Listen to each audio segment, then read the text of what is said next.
miracles, and I tell you what, the sports sedans coming out, they produce some miracles occasionally.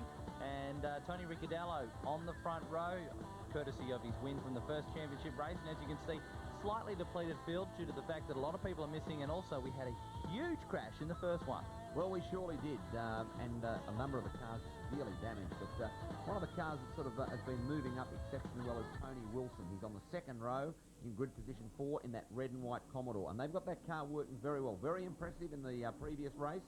And I guess you could say here, moved up another position. And it'll be interesting to see how he'll go against the big grunters. Well, Daniel Jameson has stepped in to do the driving duty of Barry's car, the number 45 Falcon back there, and he had, unfortunately, a very bad start that time, coming from 5th, very slow to get off the line. But round the outside is Kerry Bailey in this first lap. If he can hold it, he's got the inside run, but not this time. Ricciardello holds him out. Well, Ricciardello did a classic move, let the car drift out and just chop the nose off of that Nissan. And you can see, big advantage. First lap, the car's tyres are still cold. That's why we see these cars move around so much on the suspension. Over the O'Brien dog leg. Look at that, a great camera shot there as these rocket ships come drifting over the top, pulling speeds of somewhere around about 185 kilometres an hour. Muffy, another thing that we have to mention about these sports sedans is the engines are generally mid-mounted. That means they're back in the centre of the car. Now, one thing we have to consider is not only is it loud, but it's very, very hot on the driver's left leg, isn't it? They often wear a particular bandage around the leg to stop the heat because the exhaust and the engine is directly next to the driver. Well, it surely is. The old car that I drove myself, which is similar to Wilson's car on screen, very much mid-mounted, and I had to go through basically 2 pairs of driving boots in a season because the rubber soles would actually start to melt and peel back off. But you get temperatures somewhere in the region of about 50 to 55 degrees C, and that makes it, I guess you could say, the ultimate sauna bath. And particularly when you're encased in a Nomex triple layer suit, I guess it's a great way to lose weight. Weight loss at 250 Ks. Yeah, exactly. Jenny Craig, come on down. Yeah, eat your heart out.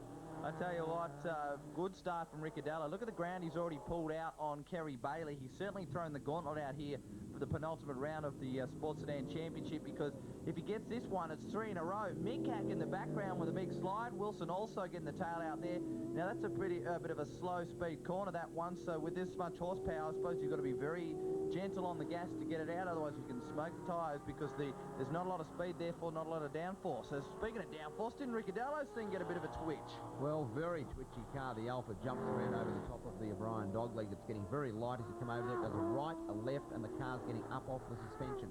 And that's why you hear so many of the technicians talking about getting the bump and rebound. That's the up and down of the shock absorbers. On these cars, they're all fully adjustable. They can change the ride height. They can get the balance of the car working. You hear me talk lots of times about the balance, but it's a matter of getting it working so you've got the grip. If you haven't got the grip, you've got the slip. Now, you can see there, Mick's car lifting the inside wheel as it comes over that little hump. Now, that goes to show you that that car is incredibly light and it's moving on the suspension. Ricciardello's car seems to be a little bit more unsettled than that of Bailey's. Is his driving style, or is it the differences in the cars and their age? Well, Tony Ricciardello's got youth on his side. He's very exuberant. He puts the foot into it. Kerry's got the mature head. He's been around for a long time, and he likes to set his car up just that little bit softer. Kerry said it's easier to drive, and it gets the drive out of the corners, whereas Tony goes for a stiffer setup. That's why you can see the Alpha jumping around so much. Very nervous, but it's just different driving style with about the same horsepower. You can see the cars moving. Now, you can just get a shot then of the Alpha as it pitched around there, and that's what I was mentioning about that stiff suspension. With the soft car, obviously, as you said, it'll get the power to the ground a little bit more, but it'll tend to get a little bit more roll in the corners. So is the advantage of a harder car better corner speed? Well, it can be. It depends on the setup and the overall balance front to rear. These cars are virtually identical. They're both running about 50-50 weight balance, which is the optimum. You mentioned before, saying about the engine midfield or right in the centre of the car. That's done for better weight balance. But again, it really comes back to the driver. You can see Bailey, he's not working the steering wheel very much, and I think he's actually just sitting back sizing up this opportunity, because Kerry is the racer of all time. He's got the orange flames on the side of the car. Oops, we've got one of the cars that's gone into the wall at Autotech, and that doesn't look too flash. Yeah, I think that's Trent Young in the Toyota 11 Turbo. Yes, it is. He's stuck it in, obviously a bit of a push. Maybe he's come in there too hot, and as we know, if you lock the front wheels up, they don't tend to turn the car around the corner. He's gone in on the front right hand there, but looks like Bailey's now starting to wind it up a bit and get on the tail of Ricciardello. Well, he is, and as I said before, that it looks like he's sizing him up. You see him have a bit of a look to the right-hand side. That's what we call racecraft, where the driver is really just trying to get the old, what we call love, set, and match. You could see how Kerry lunged at him for a second.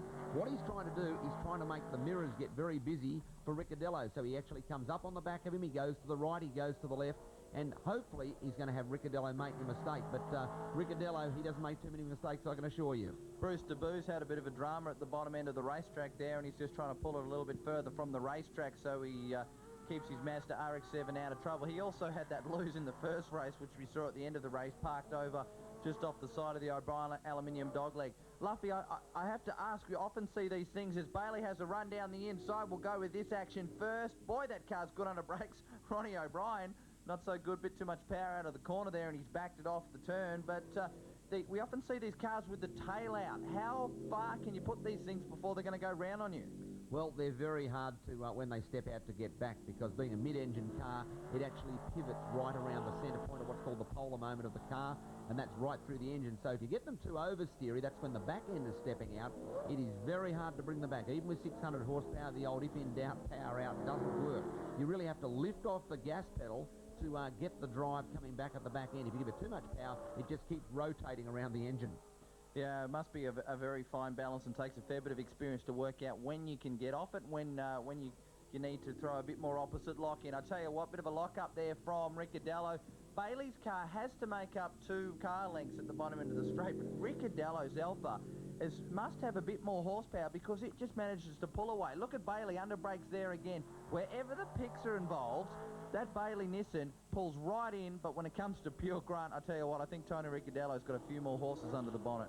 Well, that's very true indeed, and I think the Bailey camp are going to be going back there saying, let's maybe pull the engine out, put it back on the dyno, because they really, really chase horsepower. But horsepower, here at Oran Park, 1 lap to run down the main chute for the final time. You've got Ricciardello, he's going to cover the line. Bailey looks for the inside, but no, that Alpha incredibly turning in at the last minute, and I really thought that Bailey was going to lose the nose cone. There's been a lot of times where Bailey's had a bit of a look. He's also probably just trying to psych Ricciardello out, but obviously this guy's won 2 Australian Championships. He's not an inexperienced customer, and he won't be fazed by that. Just look at the way that thing gets out of the corners. Maybe the work that Basil has done to the tail end of this Alfa Romeo is starting to pay off, because it certainly is getting the power to the ground out of the corners nicely. Well, it is, and we've got the final run to the line. Look at this. Ricciardello puts the power down, all 635 horsepower, crossing the line first. Second, we've got Kerry Bailey, and the monster man, Ivan Mikak, and that lovely little Mazda, crossing the line in 3rd place.